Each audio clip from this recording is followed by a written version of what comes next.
out of the way, shadow. Okay. Alrighty, now I'm gonna just give you a little sort of primer on how to do faux painting. And I'm showing you the colors that I'm working with here. I have a base color on the wall, which is a soft Tuscan yellow. Let me show that to you. This is the base color, okay? I'm hoping you can visualize this. That's the base color. And then you can see where I'm working in this area, and I'm putting veining, and I do that with an artist's brush.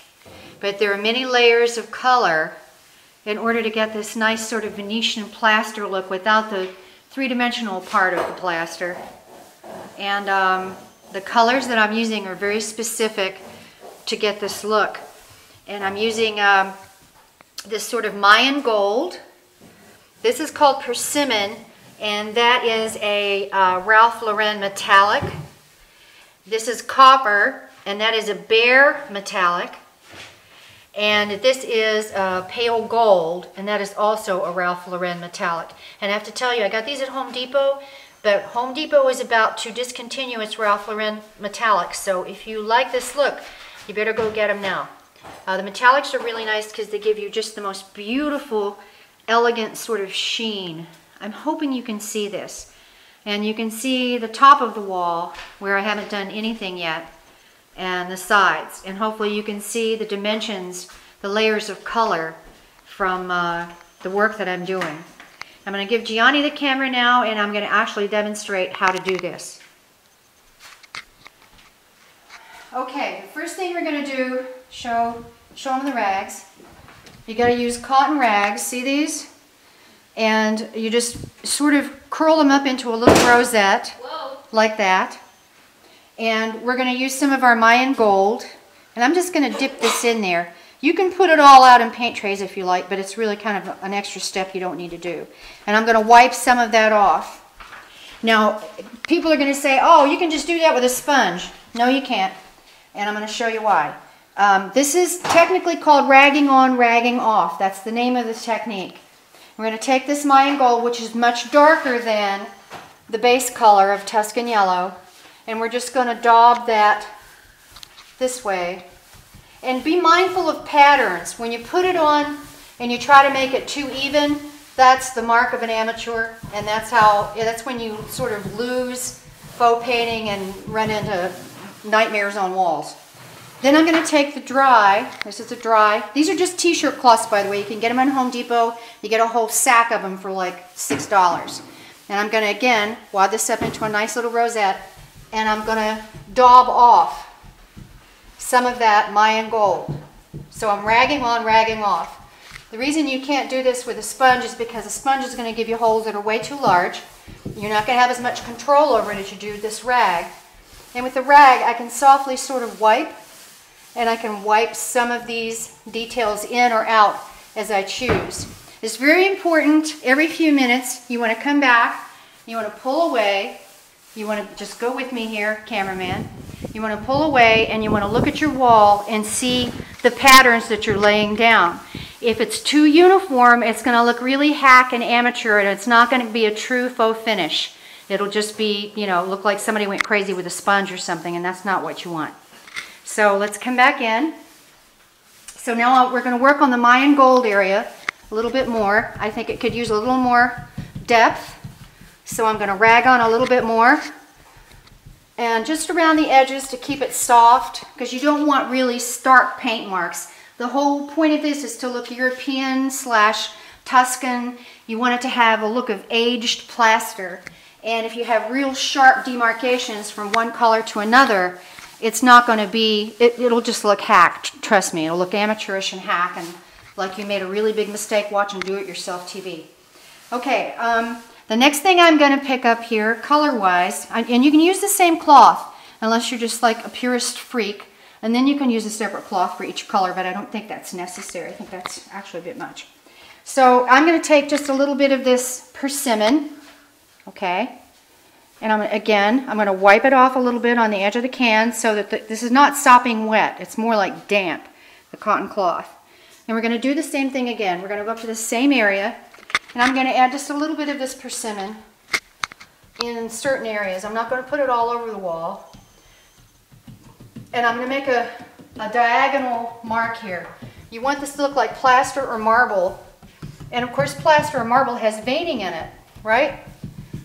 So if you make this all even and uniform, you're not going to get a marble look. Again, you're going to have that hideous, I went crazy with a sponge look, which is not a good look. Now we're going to, because this one is a little more dense in pigment, I'm going to use, this is damp. And I'm going to use the damp cloth. And I'm going to go back over these areas and soften them and diffuse them so that they don't have, there's no hard edges, but I have this nice sort of veining, sort of faux marble look almost. Okay? And I'm just going to soften those edges, soften them out,